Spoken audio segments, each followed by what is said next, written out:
TV 24 news ವಾಹಿನಿಗೆ ಸ್ವಾಗತ. ಹಾವೇರಿ ಜಿಲ್ಲೆಯ ಶಿಗ್ಗಾಂವ್ನಲ್ಲಿ ನಡೆದ ಶುಕ್ರವಾರ ದಿನದಂದು ಹುಬ್ಬಳ್ಳಿ ತಾಲೂಕು ಇನಾಂ ವೀರಾಪುರ ಗ್ರಾಮದಲ್ಲಿ ವಿವೇಕಾನಂದ ಮಾದಿಗ ಅವರೊಂದಿಗೆ ವಿವಾಹವಾದ ಮಾನ್ಯಳನ್ನ ಹುಡುಗಿ ತಂದೆ ಅವರ ಕುಟುಂಬದವರು ಅಮಾನವೀಯವಾಗಿ ಹಲ್ಲೆ ಮಾಡಿ ಕೊಲೆ ಮಾಡಿದ್ದಾರೆ. ಇದು ಮರ್ಯಾದಾ ಹತ್ಯೆಯಾಗಿದ್ದು, ಈ ಸಂದರ್ಭದಲ್ಲಿ ಮಾದಿಗ ಕುಟುಂಬದ 5 ಜನರ ಮೇಲೆ ಮಾರಣಾಂತಿಕ ಹಲ್ಲೆ ಮಾಡಲಾಗಿದೆ. ಜಾತಿ ದ್ವೇಷದಿಂದ ನಡೆದ ಈ ಕ್ರೂರ ಕೃತ್ಯವನ್ನ ತೀವ್ರವಾಗಿ ಖಂಡಿಸಿ ಆರೋಪಿಗಳನ್ನ ತಕ್ಷಣ ಬಂಧಿಸಿ ಕಠಿಣ ಶಿಕ್ಷೆ ನೀಡಬೇಕು ಎಂದು ಆಗ್ರಹಿಸಿ ಇಂದು ಬೆಳಿಗ್ಗೆ 10 ಗಂಟೆಗೆ ದಿನಾಂಕ 26/12/2025 ಶುಕ್ರವಾರ ದಿನದಂದು ಶಿಗ್ಗಾಂವ್ ಅಂಬೇಡ್ಕರ್ ವೃತ್ತದಿಂದ ಬೈಕ್ ರ್ಯಾಲಿ ಮೂಲಕ ಪ್ರತಿಭಟನೆ ಅಂಗವಾಗಿ ಜಾತಿ ನಿವಾಸಕ್ಕೆ ಕೊನೆಯೆಂದು ಜಾತಿವಾದಿಗಳಿಗೆ ಧಿಕ್ಕಾರ ಎಂಬ ಘೋಷಣೆಯನ್ನ ಕೂಗುತ್ತಾ ತಹಸೀಲ್ದಾರ್ ಕಚೇರಿ ಅವರಿಗೆ ಬೃಹತ್ ಮೆರವಣಿಗೆ ತಡೆಯಲಾಗಿದೆ ಮತ್ತು ಕರ್ನಾಟಕ ದಲಿತ ವಿಮೋಚನಾ ಸಮಿತಿ ಶಿಗ್ಗಾಂವ್ ತಾಲೂಕು ಸಮಿತಿ ಹಾಗೂ ವಿವಿಧ ದಲಿತ ಸಂಘಟನೆಗಳು ಈ ಸಂದರ್ಭದಲ್ಲಿ ಆಗಮಿಸಲಾಗಿತ್ತು. ಶಿಗ್ಗಾಂವ್ ತಹಸೀಲ್ದಾರ್ ಆಗಿರುವಂತಹ ಯಲ್ಲಪ್ಪ ಗುಂಡಣ್ಣವರ್ ಇವರಿಗೆ ಮನವಿಯನ್ನ ಸಲ್ಲಿಸಲಾಗಿತ್ತು. ಮನುವಾದಿಗಳು ನನ್ನ ಬಸವಣ್ಣನ ಕಾಲದಿಂದಲೂ ಕೂಡ ಈ ಜಾತಿಯ ಹೊರಗೆ ಹಾಕಬೇಕು ಅಂತಕ್ಕಂಥದ್ದು 12ನೇ ಶತಮಾನದಿಂದ ಎಲ್ಲ ಶರಣರು ಕೂಡ ಆ ಒಂದು ಹೋರಾಟವನ್ನ ಮಾಡ್ಕೊಂಡು ಬಂದವರು. ಅದೇ ನಿಟ್ಟಿನಲ್ಲಿ ಬಾಬಾ ಸಾಹೇಬರು ಕೂಡ ಜಾತಿವಾದ ಹೋಗಬೇಕು, ಮಾನವ ಧರ್ಮ ಎಲ್ಲರೂ ಒಂದೇ, ಯಾವುದು ಮನುಷ್ಯ ಜಾತಿ ಇದರಲ್ಲಿ ಹೆಣ್ಣು ಗಂಡು ಅಷ್ಟೇ, ರಕ್ತ ಎಲ್ಲರೂ ಒಂದೇ ಅಂತಕ್ಕಂಥದ್ದನ್ನ ಅವತ್ತ 12ನೇ ಶತಮಾನದಲ್ಲಿ ಬಸವಣ್ಣನವರು ಅಂತ ದೊಡ್ಡ ಕ್ರಾಂತಿಯನ್ನ ಮಾಡಿದ್ದಾರೆ. ದಲಿತ ಒಬ್ಬ ರಾಜ ಮಗಳನ್ನ ರಾಜನಿಗೆ ಅವತ್ತು ಅಂದು ಮದುವೆ ಮಾಡಿದಾಗ ಕೂಡ ಅಲ್ಲೇ ಕಲ್ಯಾಣದ ಕ್ರಾಂತಿಯೇ ಆಯಿತು. ಇವತ್ತ ಮತ್ತೆ ಅದೇ ಮನುಕುಲ ಮತ್ತೆ ಹುಟ್ಟಿ ಬರ್ತಾ ಇದೆ ಅಂತಕ್ಕಂಥದ್ದನ್ನ ಅನ್ನಿಸ್ತಾ ಇದೆ. ಈ ರೀತಿ ಆಗಬಾರದು. 12ನೇ ಶತಮಾನದ ಬಸವಣ್ಣವ್ರದ್ದು ಅಂಬೇಡ್ಕರ್ ಕನಸು ನನಸಾಗಬೇಕಂದ್ರ ಇಂಥ ಮನುವಾದಿಗಳಿಗೆ, ಇಂಥ ಏನು ಕೆಟ್ಟ ಕ್ರೂರವಾದ ಮನಸ್ಥಿತಿಯನ್ನ ಯಾವುದೇ ಸಮಾಜದಲ್ಲಿ ಈ ಮನುಷ್ಯನ ಸಮಾಜದಲ್ಲಿ ಇಂಥವ್ರು ಇರಬಾರ್ದು. ಇಂಥ ಮನುವಾದಿಗಳಿಗೆ, ಇಂಥ ತಂದೆ ತಾಯಿ ಇರ್ಲಿ, ಅಂತಮ್ಮಲ್ಲಿ ಇಂಥ ಕೆಟ್ಟ ಕೆಲಸ ಯಾವುದೇ ಸಮಾಜದ ಮಾಡಲಿ, ಯಾರೇ ಮಾಡಿದ್ರು ಹುಡುಗಿಗೆ ಕಠಿಣವಾದ ಶಿಕ್ಷೆ ಅಂದ್ರೆ ಗಲ್ಲು ಶಿಕ್ಷೆ ಆಗಬೇಕು. ಗಲ್ಲು ಶಿಕ್ಷೆ ಆದಾಗ ಕೂಡ ಮುಂದಿನ ಯಾವುದೇ ಸಮಾಜದ ಯಾವುದೇ ನಾಯಕರು, ಯಾರೇ ಜನಪ್ರತಿನಿಧಿ, ಯಾರೇ ಕೂಡ ಅದೊಂದು ಹೆದರಿಕೆ ಕೊಡ್ತೈತಿ. ಇದು ಇಲ್ಲಿಗೆ ಅಂತ್ಯ ಆಗಬೇಕು. ಇದು ಮನುಷ್ಯರ ಒಂದು ಮನುಕುಲ, ಇದು ಎಲ್ಲಾ ಜಾತ್ಯ. ಇದು ಹೆಂಗಂದ್ರೆ ಮನುಷ್ಯ ಇರ್ತಕ್ಕಂಥ ಹೆಣ್ಣು ಗಂಡು ಇದು ಪ್ರೀತಿಸಿ ಮದುವೆ ಆಗ್ಲಿ, ಅವ್ರು ಇಷ್ಟಪಟ್ಟು ಮದುವೆ ಆಗ್ಲಿ ಆಗಿ ಹೋದ ಬಳಿಕ ಅದನ್ನ ಅಲ್ಲಿಗೆ ಮಡಿತು ಅವ್ರು ತಮ್ಮ ಪಾಲಿಗೆ ತಾವು ಬಾಲ್ಯವನ್ನ ಮಾಡ್ತಾರ, ಸಂಸಾರಗಳನ್ನ ಮಾಡಿ ಮುಂದೆ ಆ ಜೀವನವನ್ನ ಸಾಗಿಸ್ತಾರ. ಇದು ಈ 12ನೇ ಇದು ಏನು 21ನೇ ಶತಮಾನದಲ್ಲಿ ಬಹಳ ಖಂಡನೀಯ. ಇದು ಇಲ್ಲಿಗೆ ಅಂತ್ಯ ಆಗಬೇಕು. ಇಂಥ ಘಟನೆಗಳು ಮುಂದೆ ಆಗಬಾರದು ಅಂತಕ್ಕಂಥದ್ದನ್ನ ಏನು ಮಾಡಿಕೊಂಡು ಮಾನ್ಯ ತಹಸೀಲ್ದಾರ್ಗೆ, ದಲಿತ ಸಂಘಟನೆ ಇರಲಿ, ನಮ್ಮ ರೈತ ಸಂಘಟನೆ ಇವತ್ತ ಇಲ್ಲಿ ಮೆಕ್ಕೆಜೋಳ ಖರೀದಿ ಕೇಂದ್ರ ಸಂಸ್ಥೆ ಈ ತರದ ಒಂದು ಆಗಿದ್ದು ಬಹಳ ವಿಷಾದಕರ. ಇದನ್ನ ಇಲ್ಲಿಗೆ ಬಿಡಬಾರ್ರಿ. ತಾವು ನಿಮ್ ಕೂಟಾಗ ರೈತ ಸಂಘ ಇರ್ತೈತಿ, ಎಲ್ಲ ಕನ್ನಡ ಸಂಘಟನೆ ಆಗಲಿ, ಎಲ್ಲರೂ ಕೂಡ ನಿಮ್ಗೆ ವಿನಂತಿಯನ್ನು ಬರ್ಕೊಳ್ತೇವೆ. ದಯವಿಟ್ಟು ಎಲ್ಲರೂ ಈ ಕಡೆ ಗಮನ ಕೊಡಬೇಕು. ವಿಷಯ ಹುಬ್ಬಳ್ಳಿ ತಾಲೂಕಿನಲ್ಲಿ ನಡೆದ 7 ತಿಂಗಳ ಗರ್ಭಿಣಿ ಮಹಿಳೆಯ ಭೀಕರ ಮರ್ಯಾದಾ ಹತ್ಯೆ ಪ್ರಕರಣ SC/ST ಅಟ್ರಾಸಿಟಿ ಕಾಯ್ದೆಯಡಿ ದಾಖಲಾಗಿರುವ FIR ನಲ್ಲಿ ನೇರ ಆರೋಪಿಗಳು 14 ಜನರಾಗಿದ್ದು, ಪರೋಕ್ಷವಾಗಿ ಭಾಗಿಯಾದ ಇನ್ನೂ 20 ಜನ ಹೆಸರುಗಳನ್ನು ತನಿಖೆಯ ಮೂಲಕ ಪತ್ತೆ ಹಚ್ಚಿ FIR ನಲ್ಲಿ ಸೇರಿಸುವ ಮೂಲಕ ಮತ್ತು ಸರ್ಕಾರಕ್ಕೆ ಹಕ್ಕೊತ್ತಾಯಗಳ ಕುರಿತು ಮಾನ್ಯ ಮುಖ್ಯಮಂತ್ರಿಗಳೇ, ಹುಬ್ಬಳ್ಳಿ ತಾಲೂಕಿನ ಇನಾಂ ವೀರಾಪುರ ಗ್ರಾಮದಲ್ಲಿ ನಡೆದ 7 ತಿಂಗಳ ಗರ್ಭಿಣಿಯ ಮಹಿಳೆಯ ಮರ್ಯಾದಾ ಹತ್ಯೆ ಕೇವಲ ಒಂದು ಕೊಲೆಯ ಪ್ರಕರಣವಲ್ಲ. ಇದು ಸಂವಿಧಾನ, ಮಾನವೀಯತೆ ಮತ್ತು ಸಮಾನತೆಯ ಮೌಲ್ಯಗಳ ಮೇಲೆ ನಡೆದಂತಹ ಅತ್ಯಂತ ಘೋರ ದಾಳಿ. ಜಾತಿಯ ಅಹಂಕಾರ ಮತ್ತು ಪಿತೃಸತ್ತೆಯ ಮದದಿಂದ ಗರ್ಭಿಣಿಯಾಗಿದ್ದ ತನ್ನದೇ ಮಗಳನ್ನು ಅಟ್ಟಾಡಿಸಿ ಕೊಡಲಿಯಿಂದ ಕೊಚ್ಚಿ ಕೊಲೆ ಮಾಡಿರುವುದು ನಾಗರಿಕ ಸಮಾಜ ತಲೆತಗ್ಗಿಸುವಂತಹ ಅಮಾನವೀಯ ಕೃತ್ಯವಾಗಿದೆ. ಈ ಪ್ರಕರಣದಲ್ಲಿ SC/ST ಅಟ್ರಾಸಿಟಿ ಕಾಯ್ದೆಯಡಿ ಈಗಾಗಲೇ 14 ಜನರನ್ನ ನೇರ ಆರೋಪಿಗಳನ್ನಾಗಿ FIR ನಲ್ಲಿ ಸೇರಿಸಲಾಗಿದೆ. ಆದರೆ ತನಿಖಾ ದಾಖಲೆಗಳು ಹಾಗೂ ಸ್ಥಳೀಯ ಸಾಕ್ಷ್ಯ ಆಧಾರಗಳ ಪ್ರಕಾರ ಈ ಅಪರಾಧದಲ್ಲಿ ಪರೋಕ್ಷವಾಗಿ ಭಾಗವಹಿಸಿರುವ ಇನ್ನೂ ಕನಿಷ್ಠ 20 ಜನರು ಇದ್ದಾರೆ. ಸದ್ಯಕ್ಕೆ ಇವರು ಹೆಸರುಗಳನ್ನು ಸ್ಪಷ್ಟವಾಗಿ ಗುರುತಾಗಿಲ್ಲ. ಆದ್ದರಿಂದ ಈ ಪ್ರಕರಣದ ತನಿಖೆಯನ್ನು ಗಂಭೀರವಾಗಿ ವಿಸ್ತರಿಸಿ ಪರೋಕ್ಷವಾಗಿ ಭಾಗಿಯಾದ ಇತರೆ ಇನ್ನೂ 20 ಜನರನ್ನು ಪತ್ತೆ ಹಚ್ಚಿ ಅವರ ಹೆಸರುಗಳನ್ನು ಪ್ರಕರಣದಲ್ಲಿ ಸೇರಿಸಿ ಕಾನೂನು ಕ್ರಮ ಕೈಗೊಳ್ಳುವುದು ಅತ್ಯವಶ್ಯಕವಾಗಿದೆ. ಗರ್ಭದಲ್ಲಿದ್ದ ನಿರಪರಾಧ ಮಗುವಿನ ಜೀವಕ್ಕೂ ಅಂತ್ಯ ಹಾಡಿರುವ ಈ ಅಮಾನವೀಯ ಕೃತ್ಯವನ್ನು ಸಡಿಲವಾಗಿ ನೋಡಿದರೆ ಮುಂದಿನ ದಿನಗಳಲ್ಲಿ ಮರ್ಯಾದೆಯ ಹೆಸರಿನಲ್ಲಿ ಇನ್ನೂ ಅನೇಕ ಜನ ಹೆಣ್ಣು ಮಕ್ಕಳ ಬಲಿಯಾಗುವ ಸಾಧ್ಯತೆ ಅಪಾಯ ಇದೆ. ಇಂದು ಸಂತ್ರಸ್ತ ಕುಟುಂಬದ ಪರಿಸ್ಥಿತಿ ಹೇಗಿದೆ ಅಂದರೆ ಜೀವ ಭೀತಿಯಲ್ಲಿ ಆ ಕುಟುಂಬ ಬದುಕುತ್ತಿದೆ. ಆರ್ಥಿಕವಾಗಿ ಸಂಪೂರ್ಣ ಕುಸಿತಗೊಂಡಿದೆ. ಮಾನಸಿಕವಾಗಿ ತೀವ್ರ ಆಘಾತದಲ್ಲಿದೆ. ಈ ಹಿನ್ನೆಲೆಯಲ್ಲಿ ಕರ್ನಾಟಕ ರೈತ ಯೋಜನಾ ಸಮಿತಿ ತಾಲೂಕಾ ಸಮಿತಿ ತಹಸೀಲ್ದಾರ್ ಮುಖಾಂತರ ಮಾನ್ಯ ಮುಖ್ಯಮಂತ್ರಿಗಳು ಸಿದ್ದರಾಮಯ್ಯನವರಲ್ಲಿ ಈ ಕೆಳಗಿನ ಕಠಿಣ ಹಾಗೂ ನ್ಯಾಯಸಮ್ಮತ ಹಕ್ಕೊತ್ತಾಯಗಳನ್ನು ಮನವಿ ಮಾಡಿ ಸಲ್ಲಿಸುತ್ತಿದೆ.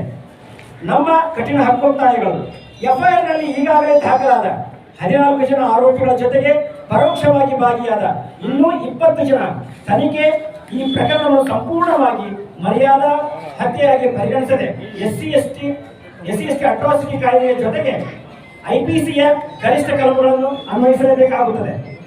ಎಲ್ಲ ತಪ್ಪಿತಸ್ಥರಿಗೆ ನೇರವಾಗಿ ಅಥವಾ ಪರೋಕ್ಷವಾಗಿ ಕಠಿಣ ಕ್ರಮ ಹಾಗೂ ಗರಿಷ್ಠ ಶಿಕ್ಷೆಯನ್ನು ಖಚಿತಪಡಿಸಲೇಬೇಕು.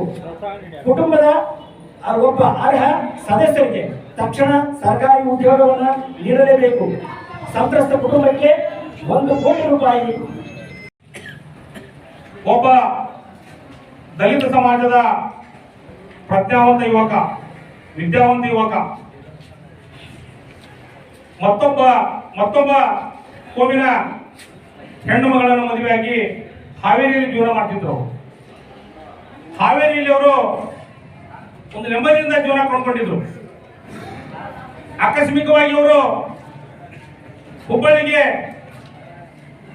ದವಾಖಾನೆಯ ಒಂದು ಔಷಧೋಪಚಾರಕ್ಕಾಗಿ ಹೋಗಿರ್ತಕ್ಕಂಥ ಸಂದರ್ಭದಲ್ಲಿ ಆ ಹೆಣ್ಣು ಮಗಳ ತಂದೆ ಅಮಾನ್ಯವಾಗಿ ಅವರ ಮನೆಗೆ ನುಗ್ಗಿ ಹಲ್ಲೆ ಮಾಡಿದ್ದು ದೊಡ್ಡ ಖಂಡನೀಯ. ಇದು ಮಾನವ ಹಕ್ಕುಗಳ ಉಲ್ಲಂಘನೆ ಹೌದು. ಮಾನವ ಹಕ್ಕುಗಳ ಉಲ್ಲಂಘನೆಯಲ್ಲಿ ಇದು ಪ್ರಮುಖ ಸ್ಥಾನ ಪಡೆದಿದೆ ಅಂತ ಹೇಳ್ತಾರೆ. ಯಾಕಂದ್ರೆ ನಾವು ಮಾನವರೆಲ್ಲರೂ ಒಂದೇ, ಮಾನವ ಜನಾಂಗ ಎಲ್ಲ ಒಂದೇ. ಹೀಗಿದ್ದಾಗ ನಮಗೆ ತಾರತಮ್ಯ ಏಕೆ? ಈ ತಾರತಮ್ಯ, ಈ ಒಂದು ಅಮಾನವೀಯ ಈ ಘಟನೆಯನ್ನ ನಮ್ಮ ಅಖಂಡ ಕರ್ನಾಟಕ ಸಂಘದಿಂದ ಹಾಗೂ ಸಿಗ್ಗಾಂವ್ ತಾಲೂಕಿನ ಹಾವೇರಿ ಜಿಲ್ಲೆಯ ಸರ್ವ ರೈತ ವರ್ಗದಿಂದ ನಾವು ಪ್ರಬಲವಾಗಿ ಖಂಡಿಸುತ್ತೇವೆ.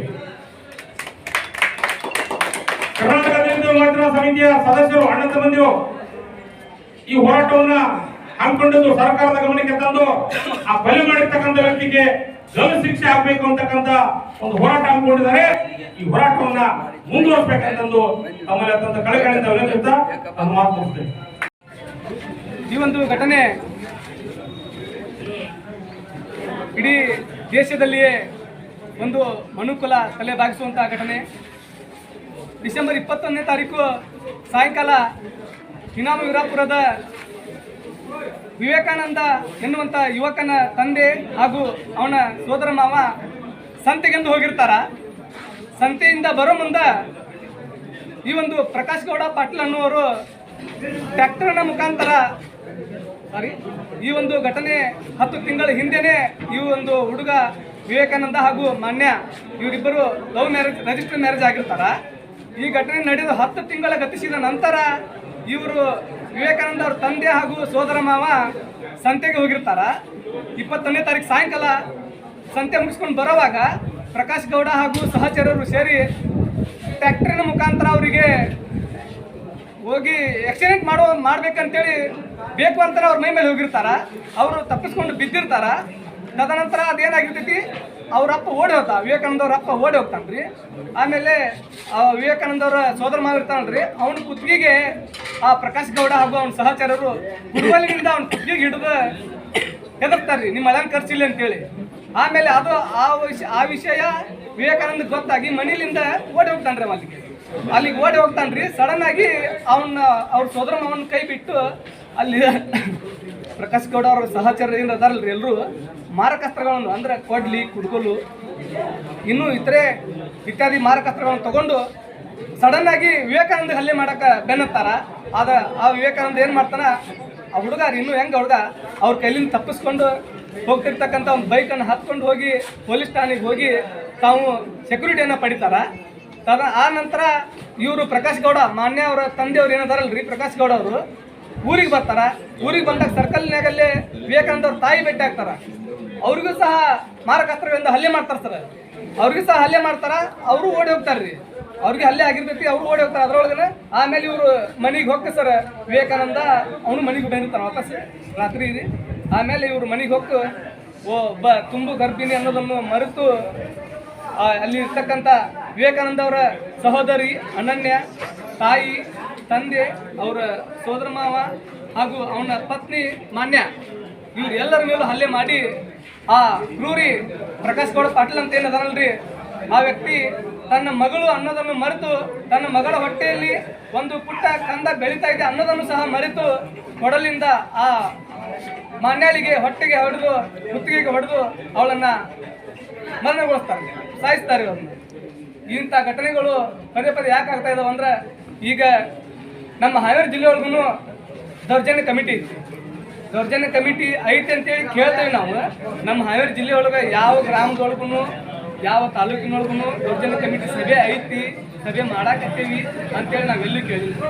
ದಯಮಾಡಿ ನಮ್ಮ ದೇಶದ ನಮ್ಮ ಕರ್ನಾಟಕ ರಾಜ್ಯದಾಗ ಇರ್ತಕ್ಕಂಥ ಎಲ್ಲ ದೌರ್ಜನ್ಯ ಕಮಿಟಿ ಸದಸ್ಯರುಗಳು, ಜಿಲ್ಲಾಧಿಕಾರಿಗಳು ಈಗಲಾದರೂ ಎಚ್ಚೆತ್ತುಕೊಂಡು ಗ್ರಾಮಗಳಿಗೆ ಭೇಟಿ ನೀಡಿ ಅಲ್ಲಿ ಇರ್ತಕ್ಕಂಥ ದಲಿತ ಕೇರಿಗೆ ಹೋಗಿ, ಗ್ರಾಮ ಪಂಚಾಯತಿಗೆ ಹೋಗಿ ಅಲ್ಲಿ ಏನು ದೌರ್ಜನ್ಯ ಆಗ್ತೈತಿ, ಏನು ಸಮಸ್ಯೆ ಅದಾವು ಅಂತೇಳಿ ಇವಾಗಲಾದರೂ ಎಚ್ಚೆತ್ತುಕೊಂಡು ಸಭೆಯನ್ನು ಕರೀರಿ, ಮಾತಾಡಿ ಅದ್ರ ಬಗ್ಗೆ ಇಂಥ ದುರ್ಘಟನೆಗಳು ಸಂಭವಿಸಿಲ್ಲ ಅಂತ ಹೇಳ್ತಾ ನನಗೆ ಇದನ್ನ ತಿಳ್ಕೊಂಡ ಚಂದಂಗ ನಡೆದ್ರೆ ಸರಿ. ಅವ್ರಾಗ ಮುಂದಿನ ದಿನಗಾಲದಲ್ಲಿ ಇದೇ ರಾಜ್ಯದಂತ ಆ ಊರಿಗೆ ಮುತ್ತಿಗೆಲ್ಲ ಹಾಕಿ ಆ ಊರಲ್ಲಿ ಏನು ಮಾಡಬೇಕು ಕಾನೂನು ಪ್ರಕಾರವಾಗಿ ನಾವು ದಲಿತ ಸಂಘರ್ಷ ಸಮಿತಿಯಿಂದ ಏನು ಹೋರಾಟ ಮಾಡ್ಬೇಕನ್ನೋದನ್ನ ನಾನು ಹೇಳ್ತೇನೆ.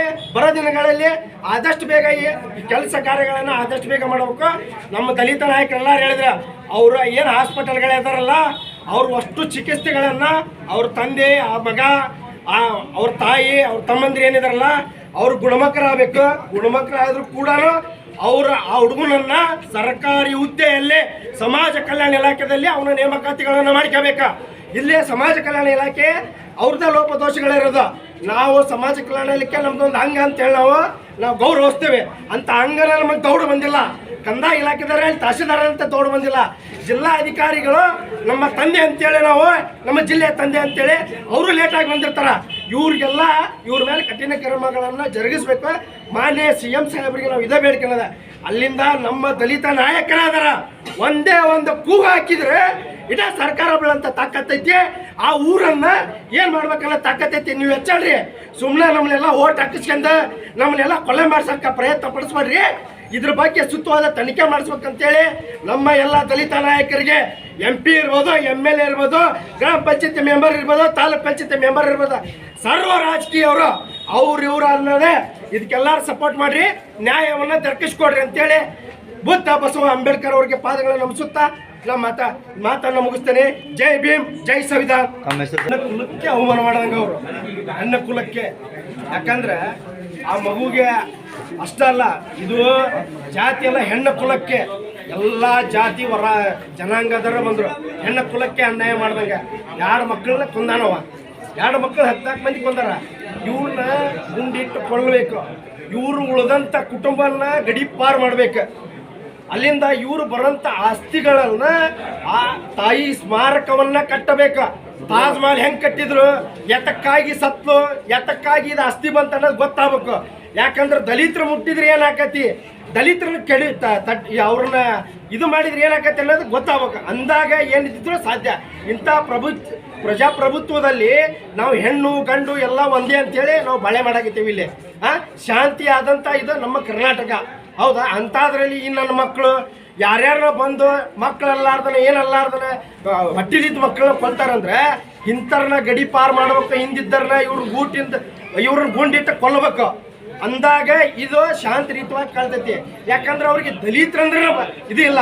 ಒಂದೇದು ಏನಂದ್ರೆ ಇದ್ರಾಗ ಯಾವ ಅಧಿಕಾರಿಗಳು ಹಿಂದೇಟ್ ಹಾಕ್ಯಾರ ಫಸ್ಟ್ ಅವ್ರನ್ನ ಅಮಾನತ್ ಮಾಡ್ಬೇಕ.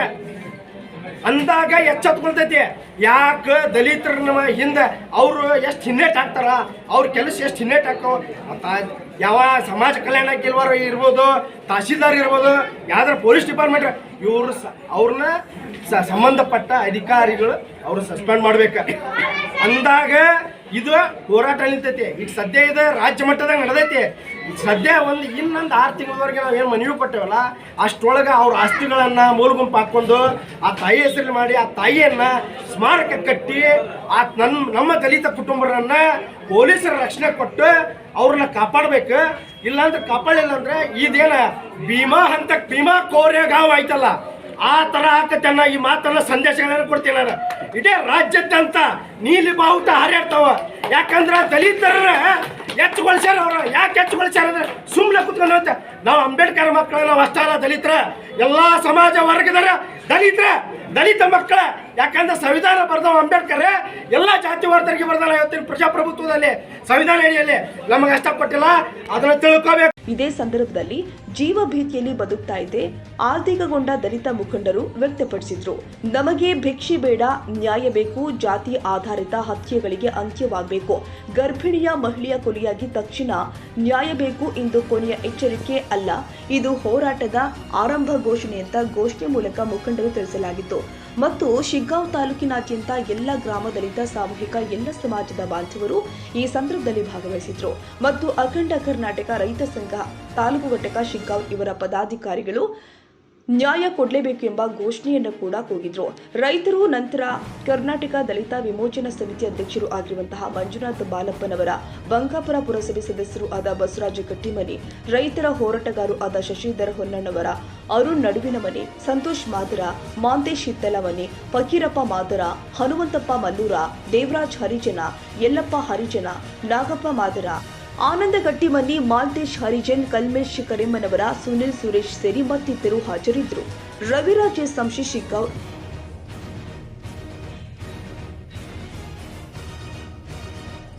ಕನ್ನಡಿಗರ ಮೆಚ್ಚಿನ ನಿಮ್ಮ ಟಿವಿ 24 ಕನ್ನಡ ನ್ಯೂಸ್ ವಾಹಿನಿ ಇದೀಗ ಟಿವಿಯಲ್ಲಿ ಲಭ್ಯ. ಕರ್ನಾಟಕ ಮತ್ತು ದೇಶ ವಿದೇಶದ 360 ಡಿಗ್ರಿ ಸುದ್ದಿ ಹಾಗೂ ಉತ್ತರ ಕರ್ನಾಟಕ, ಬೆಳಗಾವಿ, ಬಾಗಲಕೋಟೆ, ಧಾರವಾಡ, ಹಾವೇರಿ, ಗದಗ, ಬಿಜಾಪುರ ಜಿಲ್ಲೆಯ ಕ್ಷಣ ಕ್ಷಣದ ವಿವರವನ್ನ ಪಡೆಯುವುದಕ್ಕೆ ಟಿವಿ 24 ಕನ್ನಡ ನ್ಯೂಸ್ ವಾಹಿನಿಯನ್ನ ಲೈಕ್ ಮಾಡಿ, ವಿಡಿಯೋಗಳನ್ನ ಶೇರ್ ಮಾಡಿ, ಕಮೆಂಟ್ ಮಾಡುವ ಮೂಲಕ ನಮ್ಮ ವಾಹಿನಿಗೆ ಸಹಕಾರ ನೀಡಿ ಮತ್ತು ಚಾನೆಲ್ ಅನ್ನ ಸಬ್ಸ್ಕ್ರೈಬ್ ಮಾಡಿ. Thank you.